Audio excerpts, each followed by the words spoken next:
Well, here we are, the last video,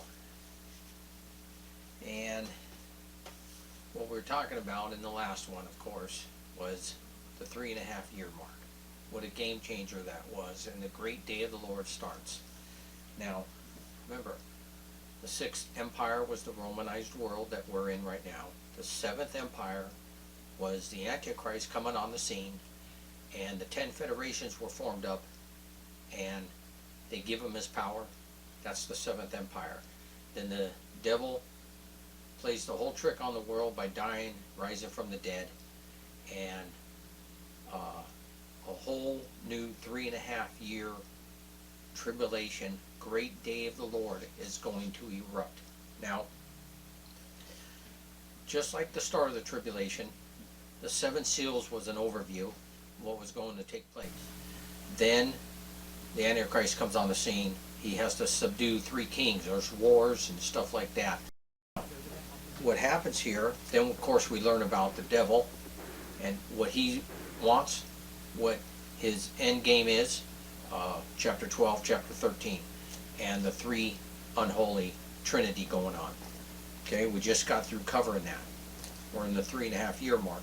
Now as chapter 14 starts, it's sort of like another overview of what's happening in the last 3.5 years. Chapter 14, 15, and 16 is an overview of what's going to happen in the last 3.5 years, and then we get down to some more details that will wrap up the whole tribulation and reinforce everything I'm saying about the way I see it.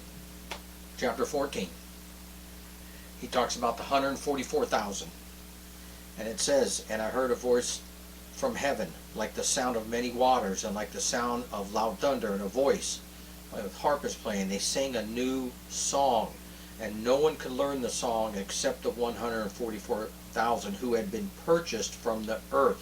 These are the ones who have not been defiled with women, for they have kept themselves chaste. They are the ones who follow the Lamb wherever he goes." Now the 144,000 were special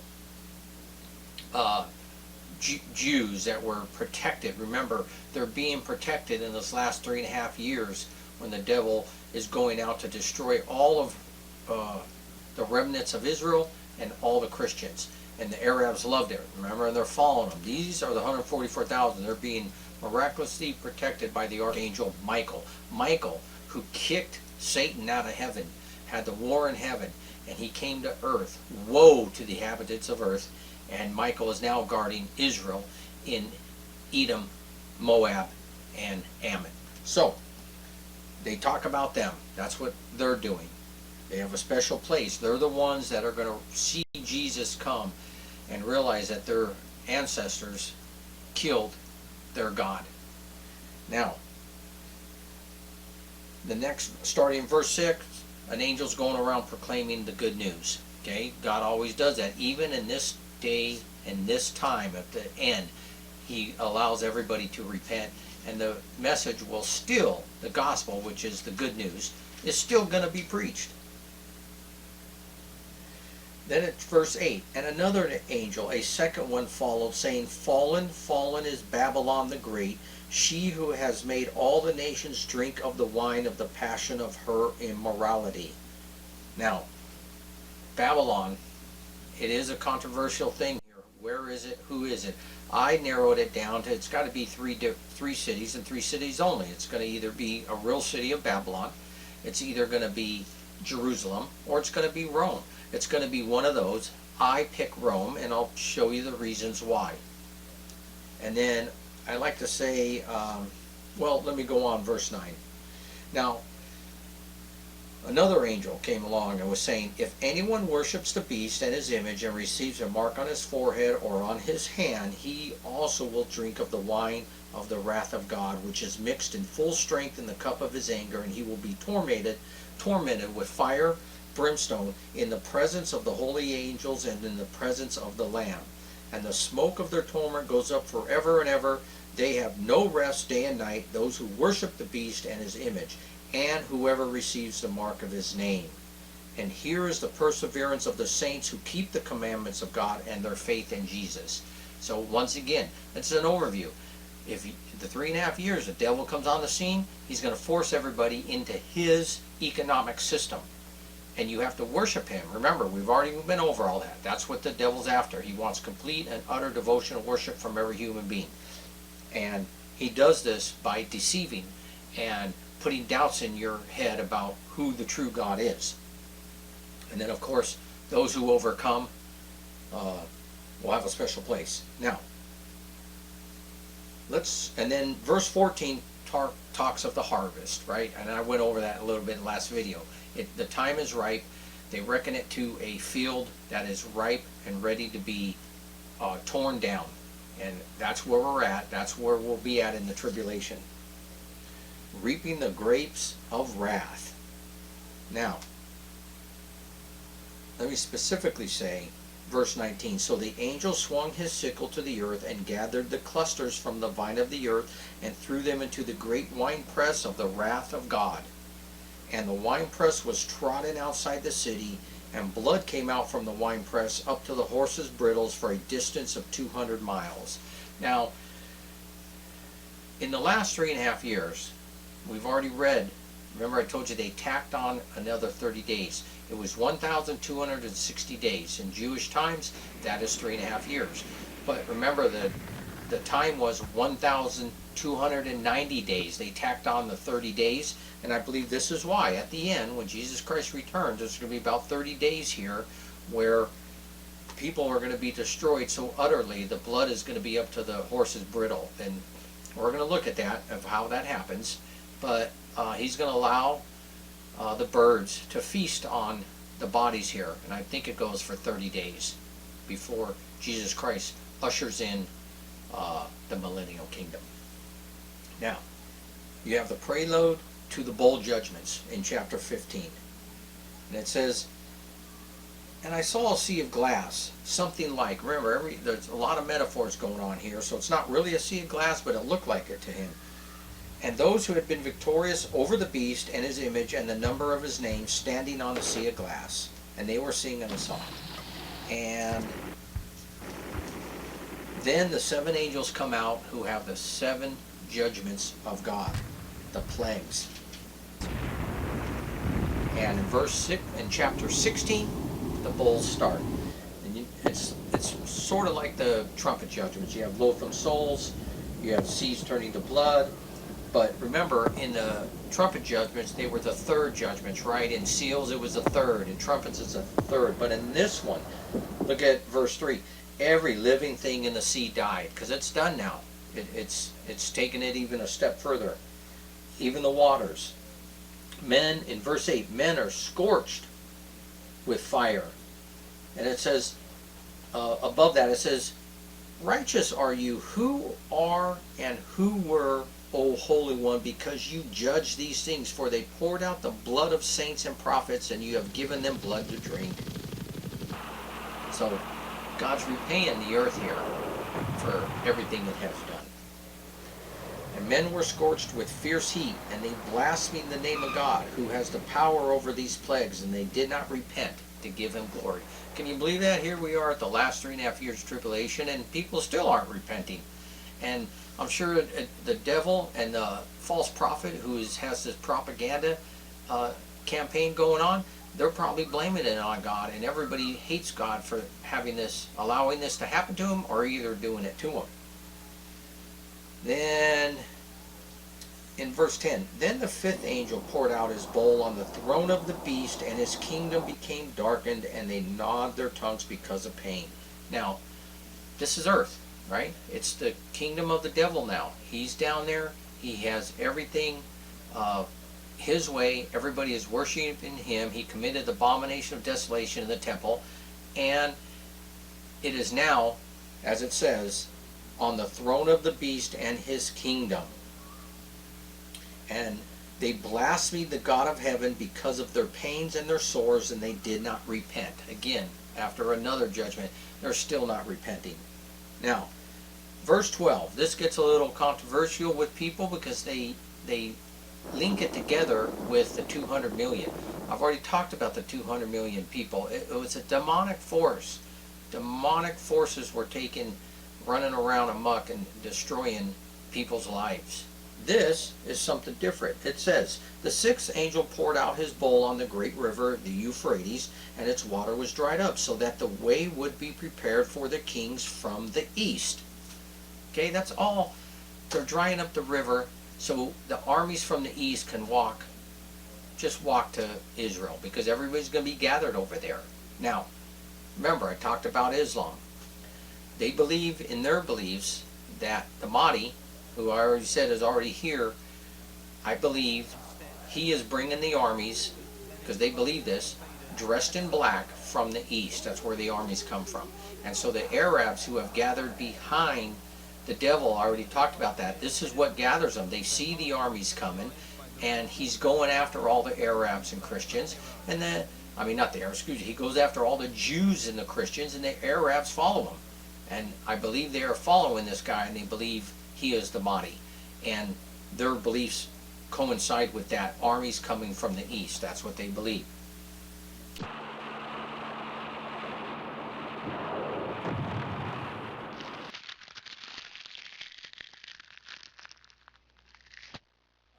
says, and they gathered them together to the place which in Hebrew is called Armageddon. Again, in the Greeks we call it Armageddon. But that's where they gather the forces together. So who is gathering the forces together? The Antichrist, right? The beast who is now possessed by the devil. He is gathering the forces. So there's no battle going on here. People like to think there's this war right now. No. He is bringing all the armies.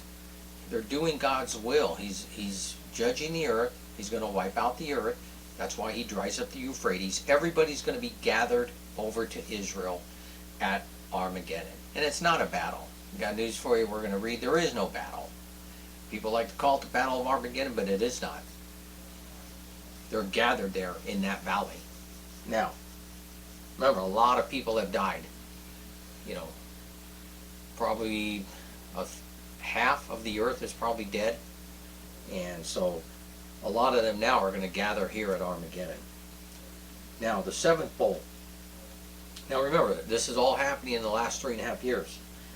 It says, it is done. And there were flashes of lightning and sounds and peals of thunder, and there was a great earthquake, such as there had not been since man came to be upon the earth. So great an earthquake was it, and so mighty. The great city was split into 3 parts, and the cities of the nations fell. Babylon the Great was remembered before God to give her the cup of the wine of his fierce wrath. Now, the great city, I think, refers to either Jerusalem or Rome. And God remembers the city of Babylon, which I believe, mystically, spiritually, is Rome. Rome has, it's not the Catholic people, but the Catholic Church is so corrupt, so greedy. You ought to look into it sometimes, and the money and the power they have.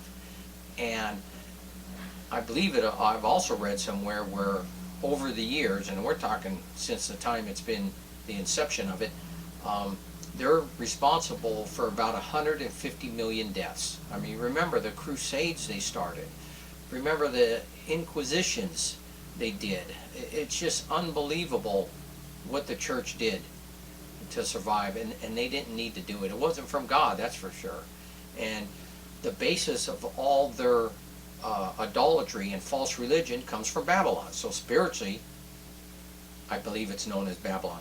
And that's not really hard to take, because in chapter 11, verse 8, they're talking about Jerusalem. And spiritually, it's known as Egypt and Sodom, because Jerusalem is also a false religion. The Judean religion, they rejected God, and they still follow their false religion. And it's known mystically as Egypt and Sodom. So I believe Babylon, I believe Rome is also mystically known as Babylon. So it talks about those 2 cities and how Babylon was remembered before God. And every island fled away, and the mountains were not found, and huge hailstones about 100 pounds each came down from heaven upon men, and men blasphemed God because of the plagues of the hail, because its plague was extremely severe. And they're still swearing to God and cursing God for what he's doing. Now we get to verse 17. Remember, last 3.5 years, it's then one of the 7 angels who had the 7 bowls came and spoke with me, saying, Come here, I will show you the judgment of the great harlot who sits on many waters, with whom the kings of the earth committed acts of immorality. And those who dwell on the earth were made drunk with the wine of her immorality. Now the harlot is just a false religious system, which it could be Judaism, but Catholicism is throughout the world. I believe it's that. It's such a false system.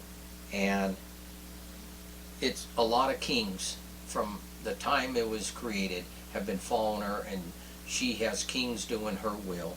And I believe that's who they're talking about here. And then it says, He carried me away in the spirit into a wilderness, and then I saw a woman sitting on a scarlet beast, full of blasphemous names, having 7 heads and 10 horns. Well, who's that? We already know that's the devil, right? We saw that. He's the dragon. He has 7 heads, 10 horns. He has these kingdoms that he's been trying to destroy Israel with. The 7 are Egypt, who tried to destroy. Remember, they all tried to destroy. They all did, in one way or another, jack Israel up. Egypt, Assyria, Babylon, Persia, Greece, and the 6th empire that we're in now, which everybody calls Rome, but it's more than that. Remember, they never name it in the Bible because it's a different type of. It's the grace period, the church age we're in. It's the betrothal period. So that's why I believe they never name it. It's something huge. That's the 6th empire. The 7th was the Antichrist one, and we're going to see that specifically, how that's the 7th, and the 10 federations gave that Antichrist his power. So this woman is sitting on the devil. In other words, the devil, some people can look at, she's controlling the devil, or she's right, but I believe the devil is carrying her. The devil is what kept this false religious system going. It's all derived from him. Now, the woman was clothed in purple and scarlet, adorned with gold and precious stones, pearls, and having in her hand a gold cup full of abominations and of the unclean things of her immorality. And on her forehead a name was written, a mystery, Babylon the Great, the mother of harlots and of the abominations of the earth. I believe that's over there in Rome, Catholicism. It's a false religious system worldwide. And I saw the woman drunk with the blood of the saints and with the blood of the witnesses of Jesus. Right? They killed almost every saint, martyr, every disciple they can think of. When I saw her, I wondered greatly, and the angel said to me, Why do you wonder? I will tell you the mystery of the woman and of the beast that carries her, which has the 7 heads and the 10 horns. Now, the meaning. The beast that you saw was and is not, and is about to come up out of the abyss and go to destruction. Okay, that's the devil, right? Jesus is known as the one who is, was, and will forever be. The devil is the one who is, was not, and will go to destruction. He comes up out of the abyss. We're going to read that. This is the same person who comes up out of the abyss and then is destroyed. So, remember, this is just everything that's going to happen in the last 3.5 years to everybody. And those who dwell on the earth, whose name has not been written in the book of life from the foundation of the world, will wonder when they see the beast that he was and is not and will come. Here is the mind which has wisdom. The 7 heads are 7 mountains on which the woman sits, and they are 7 kings. Okay, let's stop right there. People like to refer to that as Rome. I don't give a lot of credence to that, but you could be, because Rome is set on 7 hills. When I was there, you can walk up these hills pretty easily. They're not mountains. I think these mountains and the kings, obviously, they say these 7 heads represent kingdoms and kings. So the kingdoms, of course, are these nations, and the kings are represent probably the most prominent people in those kingdoms. But if you want to say this is where Rome is, you can kind of do that too, because I believe that's where this woman resides. Anyways, it goes on to say, it says 5 have fallen, 1 is. Well, if we start at the 1 is, that's the one in John's day. He wrote this. People have a discrepancy, controversial about when he wrote it. I believe it was written around 90 AD, and that is the Roman Empire. Remember, they never name it by name. but he is at the Romanized world when he's writing this. So what are the 5 before it? Well, if the Romanized world is number 6, which I say it is, right? There's 7 heads. Romanized world 6. The 5 before it are Egypt, Assyria, Babylon, Persia, and Greece, right? Those were the kingdoms there that the devil has used to persecute the Jews, or at least get everybody to turn away from the true religion to false religion. So it says, the one is, the other has not yet come. Okay, well, in John's day, the other is not yet. There's one more. The Antichrist brings it in. The 10 Federation is the 7th empire on earth led by the Antichrist. That's the start of the tribulation. So it's not here yet when John's writing. But it says, but when he comes, he must remain a little while.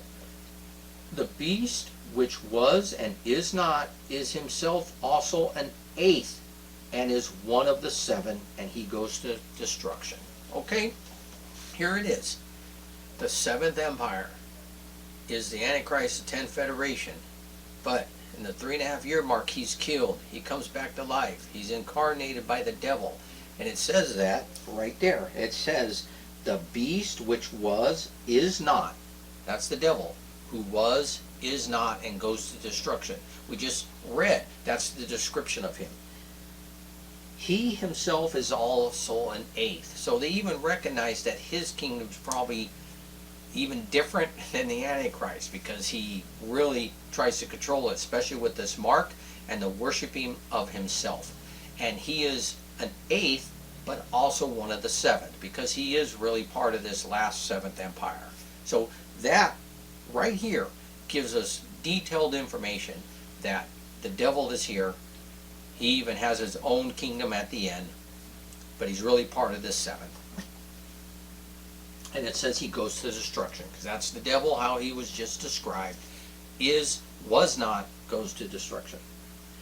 The 10 horns which you saw are 10 kings who have not yet received a kingdom, but they receive authority as kings with the beast for 1 hour. Okay, remember, the 10 Federation ain't here yet. A lot of people try to say the barbarian tribe, they go on to all kinds of stuff. Well, John is seeing they're not there yet. And they receive power and authority as kings with the beast for 1 hour. That's the start of the tribulation. They give him his power. We already read that. He controls them. He does have to subdue 3 of them. We've talked about that. But he is in charge of those 10 federations. These have one purpose, and they give their power and authority to the beast. That's why they're formed up. They give this, remember, the Antichrist does not come in by a big old war taking over. He comes in by intrigue, deception. These people give him his power. And then he starts changing laws and times and goes to war. Now these will wage war against the Lamb, and the Lamb will overcome them, because he is Lord of lords and Kings of kings, and those who are with him are the called and chosen faithful. And he says, the waters which you saw, where the harlot sits, are peoples and multitudes of nations and tongues. We talk about the waters are always the earth and the people there. And the 10 horns which you saw, and the beast, these will hate the harlot, and will make her desolate and naked, and will eat her flesh, and will burn her up with fire. For God has put it in their hearts to execute his purpose by having a common purpose, and by giving their kingdom to the beast, until the words of God will be fulfilled. The woman whom you saw is the great city which reigns over the kings of the earth. Now, that's Rome. In the last days, I believe it's a great merchant city. The apostasy of this religion supports the 10 kings. The 10 kings in this apostate religion, this false religion, supports the Antichrist. They give him all his power. The Antichrist is gaining control because of the support from the federations and the false religion. But look, what does he do? It says right here, the 10 horns, that means the 10 kingdoms, and the beast will hate the harlot and make her desolate and naked. They turn on her. Remember, the Antichrist raises from the dead as the devil. He does several things. Remember, the 2 witnesses were preaching. The Antichrist, the first beast, couldn't kill him. But now they're killed by the devil. He commits the abomination of desolation. He goes after and tries to kill all the Christians and Jews. And he destroys the false religion. He destroys the city of Rome. He takes it down. Because why? He wants all the worship for himself. He wants all the power from himself. So he wipes everything else out. There's nothing else to worship but him. And that's why he destroys the city of Rome, mystically known as Babylon, which is full of false religion, hypocrisy. You know, I mean, the Catholic people, they're great. It's the religious system, and he destroys it. And I love how it says here, for God has put in their hearts to execute his purpose by having a common purpose. So God even wants apostasy destroyed, and he allows Satan to destroy it because it's for the overall plan. Now, chapter 18. After these things I saw another angel coming down from heaven, having great authority, and the earth was illuminated with his glory, and he cried out with a mighty voice, Fallen, fallen is Babylon the Great. She has become a dwelling place of demons, and a prison of every unclean spirit, and a prison of every unclean and hateful bird. For all the nations have drunk of the wine of the passion of her immorality, and the kings of the earth have committed acts of immorality with her, and the merchants of the earth have become rich by the wealth of her sensuality. I believe here at the end time, a lot of wealth, the Antichrist, you know, and the devil's new system, they're controlling power. So a lot of the wealth over in this part of the world is going to be coming through Rome. And the merchants are getting rich by it. The 10 Federation, those kings, they're getting rich. The Antichrist is getting rich. Everything is flowing through this city. To the degree that she glorified herself and lived sensuously, to the same degree give her torment and mourning, for she says in her heart, I sit as a queen, and I am not a widow, and will never see mourning. For this reason, in one day her plagues will come, pestilence and mourning and famine, and she will be burned up with fire. Now, the kings of the earth who committed acts of immorality and lived sensuously with her will weep and lament over her when they see the smoke of her burning, standing at a distance because of the fear of her torment, saying, Woe, woe, the great city Babylon, the strong city, for 1 hour your judgment has come. And the merchants of the earth weep and mourn over her, because no one buys their cargoes anymore. And it goes on, all kinds of cargoes. In Istanbul, I mean, heck, it could be that one too. It has to be a city, one of those cities, Rome or Istanbul, that's on the waters because of all the shipping and the merchants that flow through it. And then the end of that chapter just talks about how they destroy Babylon. And I like the last verse in 24. And in her was found the blood of prophets and of saints and of all who have been slain on the earth. Yeah, well, Catholic Church slain a lot of prophets and saints. Now, in earth they start rejoicing over the great harlot who has just been judged for and ever. And that goes on and on. Now, when you get to verse 9, it says, Right blessed are those who are invited to the marriage supper of the Lamb. Because these are true words of God. Now, the marriage supper of the Lamb. Because, remember, everybody's raptured at the beginning of the tribulation. I know people don't believe that, but that's the way it is. And there's more proof here, I'll show you. And they're at the marriage supper of the Lamb. Remember, the Jewish betrothal periods go in 3 phases, and I talked about in another video. The first phase was the betrothal. You come join together.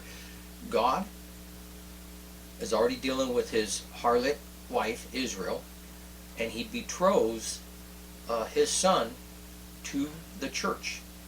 That is the betrothal period. They're promised. Jesus is the bridegroom, the church is the bride. He goes away.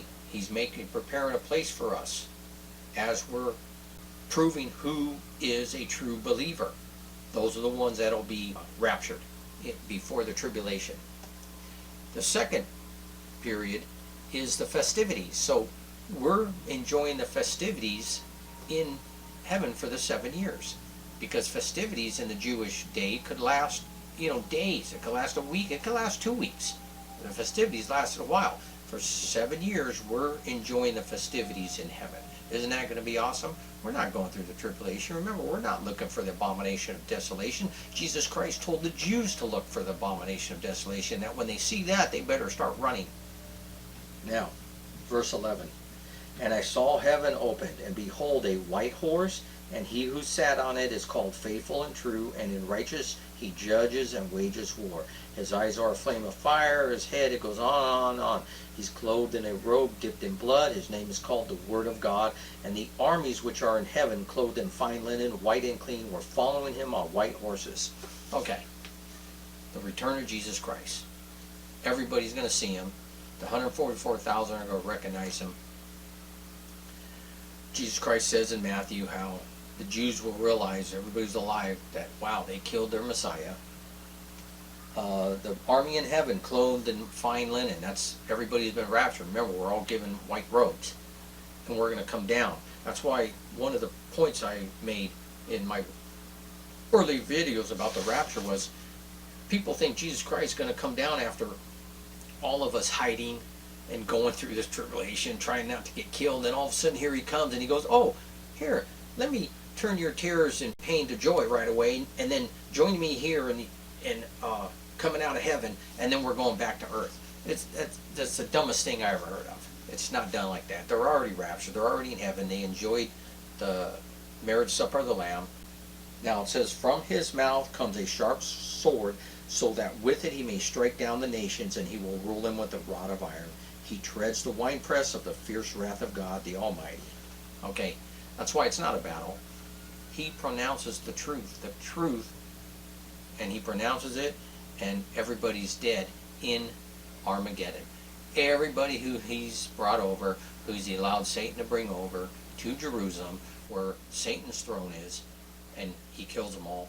And I think for another 30 days, he allows the birds to come and feast on them. Then I saw an angel standing in the sun. He cried out in a loud voice, saying to all the birds which fly in mid-heaven, come assemble for the great supper of God, so that you may eat the flesh of kings, flesh of commanders, and on and on. So I'm talking about, I think this goes on for 30 days.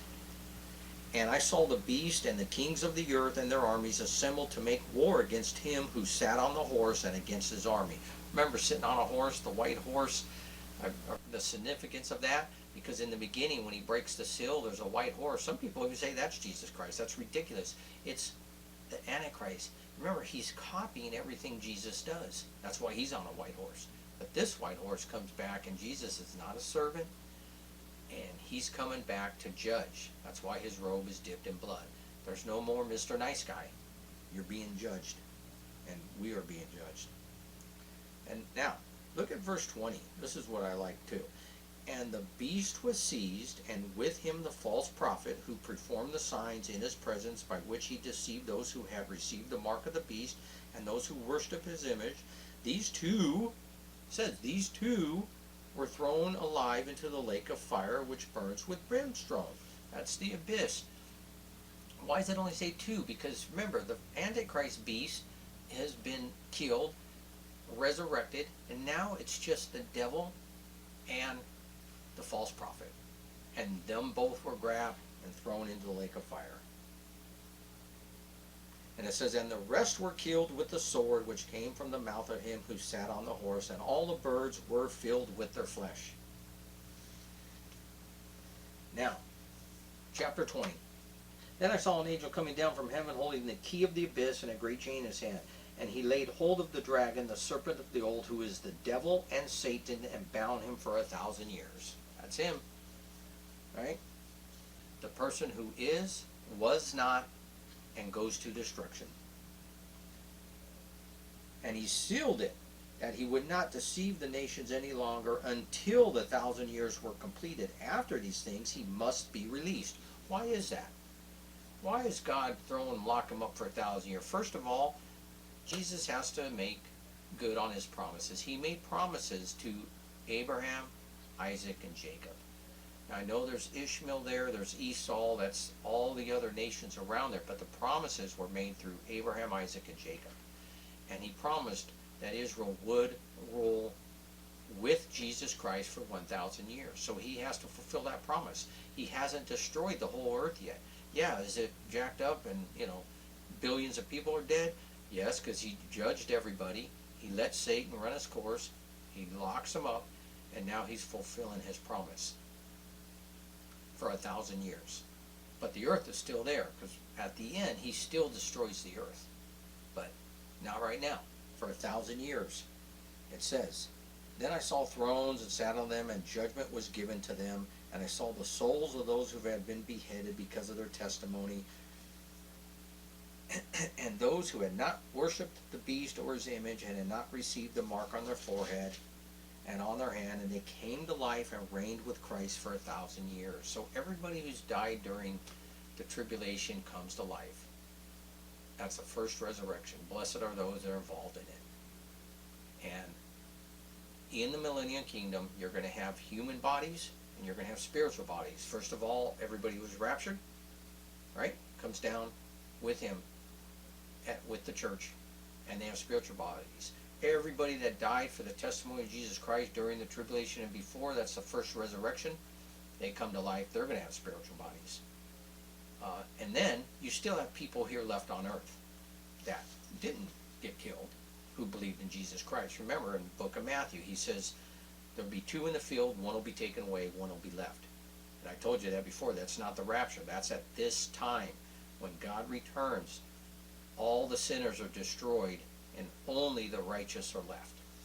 And there's going to be human people with human bodies living here on earth. For 1,000 years this is going to be going on. There's going to be a lot of people born again. Remember, billions had died, and how many people you think will be born in 1,000 years? I don't know. If we go back and cover history, it took a while for us to get to 8 billion people, right? I don't know how many years. I don't know if you believe in the millions of theories or it's only been 8,000 years. But in 1,000 years, you probably get, I don't know, maybe not even 1 billion more people being born. Maybe probably less than that. So the earth will be inhabited by a lot less people when the millennium kingdom is over. Now, okay, let's move to verse 7 in chapter 20. When the 1,000 years are completed, Satan will be released from his prison and will come out to deceive the whole world. So, he will come out to deceive the nations which are in the 4 corners of the earth, Gog and Magog, to gather them together for the war. The number of them is like the sand of the seashore. Now, I don't know, it's pretty plain to me. People try to get Gog and Magog mixed up in the tribulation or the battle in Armageddon. They have nothing to do with that. It's the first time you ever see the mention of Gog and Magog is after the 1,000-year millennium reign. I mean, I don't know why people get into this other stuff, but it's pretty clear right here of this, of the gather them, and they are like the sand of the seashore. So there's going to be a lot of people still, right? I'm guessing 1 billion maybe, but nowhere near what was on the earth now and before the tribulation. So there's still going to be quite a bit of people, and I don't think the Lord's going to wait that long, since there's a lot of people. They're like the sand of the seashore. I think it happens pretty quick. Now, there is no number given on this of how long he's going to allow Satan to run around and deceive the people. But let me tell you something. I think it's going to be pretty quick, and I'll show you why. I mean, probably in 100 years. Within 100 years, this probably happens. So let me show you why. And they came up on the broad plain of the earth and surrounded the camp of the saints and the beloved city, and fire came down from heaven and devoured them. Okay, I'm going to stop right there. Let's go to Ezekiel, where they talk about Gog and Magog. It says, Son of man, set your face, this is chapter 38 in Ezekiel, toward Gog of the land of Magog. Now, if I've done some tracing of these ancient tribal people and ancient names, and Magog seems to be from the Black Sea area. And what is interesting is before the Greeks took over the whole Middle Eastern area, the names were listed in the Bible as, Magog, Gomer, Tomagra, something like that, Tubal. And the Greeks came and changed everybody's names and changed the name of the territory. But as best as I can find, it's the Scythians, who are out of the Black Sea, the northern Black Sea, Caucasus area, southern Russia, who represent Magog here. So it is armies from the north. But then if you go on and you read, Gog of the land of Magog, the prince of Rosh, Meshech, and Tubal. So if you read those tribes were probably in the Russian area, and the prince of them is Gog. I believe Gog to be a spiritual being, a demonic demon. Remember, there's a lot of demons, and they're all, there's a hierarchy of them, just like angels, and they all spiritually rule and fight over the nations, and the angels fight against them. And I think Gog is a demonic one, and he's over these people all around the northern area. And he's saying, gather them and bring them down. So, he says, behold, I'm against you, O Gog, prince of Rosh, Meshech, and Tubal. I will turn you about and put hooks into your jaws, and I will bring you out and all your army, horses and horsemen, all of them splendidly attired, a great company with buckler and shield, all of them wielding swords. Then it goes on to say Persia, Ethiopia, and put with them. So here it is, all the people from the north of the Black Sea, and then you have people from the east and the south. So all this whole area around there, which is probably where most of the population is living at this time, again, just like it started in the beginning in that area, it's going to end in that area. And then it says, Gomer with all its troops, Beth Togarmah from the remote parts of the north with all its troops. So remember, Gomer and Togarmah is more like Turkey area. You get in the Balkans. Gomer is more in the Balkans and Eastern Europe. So it's basically the entire regions around Israel, and he's gathering them all to come to Jerusalem. And why would they come? You know, I mean, I know God is putting it in their heart to come, but physically, humanly speaking, why are they coming? It says, be prepared, prepare yourself, you and all your companies that are assembled about you, and be a guard for them. After many days you will be summoned. In the latter years you will come into the land that is restored from the sword. Now, what land is restored from the sword? It's obviously Israel. How is Israel going to be restored from the sword when the tribulation starts? There's nothing but war going on. People like to think this whole peace comes in, the Antichrist is reigning freely. No, I just showed you how many people are dying, how many battles are fighting. Nobody has been restored from the sword before the return of Jesus Christ, the millennium kingdom. That's why Gog and Magog does not happen before. It happens after the millennium kingdom. And there's more. It'll say, whose inhabitants have been gathered from many nations to the mountains of Israel, which have been a continual waste, but its people were brought out from the nations, and they are living securely, all of them.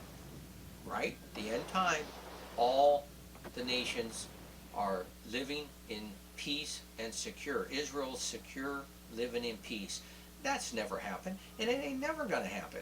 You certainly don't see it happening now, and it's not going to happen in the tribulation. It happens during the 1,000-year reign of Jesus Christ, the millennium kingdom. There will be no more walls built. There will be no more weapons made. I mean, everything's at peace. Everybody's getting along until he releases Satan. Well, when he releases Satan, it's going to take a little while for people to probably realize, you know, get that sin back in them that, hey, this is mine, protect it. Kill him, murder, start putting up walls to protect yourself. All that hasn't happened yet when he left. That's why I say it's going to happen real quick after Jesus Christ leaves and lets Satan back out of the abyss within 100 years, because eventually people will start building walled cities. But we know specifically, it says, it will come about on that day, thoughts will come into your mind, and you will devise an evil plan. All these people he's gathering. And you will say, I will go up against the land of unwalled villages. Well, where's that? It's going to be in Israel. Well, how is it unwalled? It's because of the 1,000-year reign. I will go against those who are at rest, that live securely, all of them living without walls and having no bars or gates, to capture spoil and to seize plunder, to turn your hand against the waste places which are now inhabited, and against the people who are gathered from the nations, who have acquired cattle, goods, who live at the center of the world. So here we are. Remember, Israel was the kingdom where Jesus Christ was reigning. It's the center of the world. That's why most people are going to be around there. And it's they're living in safety and security when the devil's let out. And you ain't gonna know it. It ain't like Jesus Christ, it's gonna be like, all right, I'm letting the devil out. It just happens, and people will start to realize and turn from the security of Jesus Christ, and they'll start realizing that they need to start protecting themselves. But it's gonna take a little while. That's Gog and Magog, and that's when it happens, after the millennial kingdom. So, no matter what anybody else says, I don't buy it, that it happens before the millennial kingdom. Now, when the 1,000 years are completed, Satan will be released from prison and will come out to deceive. We just read that, right? Gog and Magog, to gather them together for the war. The number of them is like the sand of the seashore. And they come up on the broad plain of the earth and surrounded the camp of the saints and the beloved city. And fire came down from heaven and devoured them. And the devil who deceived them was thrown into the lake of fire and brimstone, where the beast and the false prophet are also. And they will be tormented day and night forever and ever.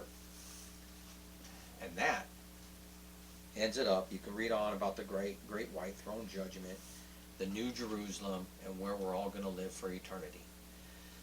And that ends my series of March toward Armageddon.